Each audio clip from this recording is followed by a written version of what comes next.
All right, it is 7:52, and of course it's cold outside, but you can do gardening inside of your home as well. 13 ABC's meteorologist Kelly Hyde-Brader is in the garden to show us what we need to start some seeds.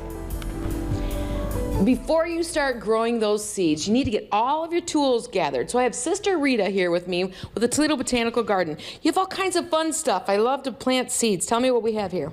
Well, we have some containers that you want to have ready to be able to put your soil in and then your seed. And you've got your basic egg container. You can, if you can't afford to go out and buy these little guys out in the store, which are made of pressed peat moss, you can, egg cartons are good. Or if you have if you had flowers that you purchased last year, you can use containers that you had from last year. Just be sure to rinse them in soap and water and a little bit of bleach.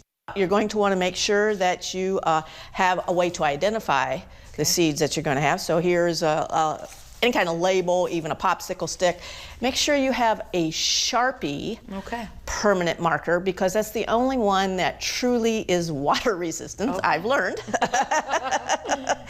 And you want your type of seeds that you picked, and of course a soilless mix. A soilless mix, that's right. And you want to make sure that that mix is moist. I can't wait to start planting these seeds, Sister Rita. I'll tell you what, you can find me in the garden every week in our partner news, the Toledo Blade, as well as here with the Toledo Botanical Garden. And this, hopefully, is what's growing in your garden.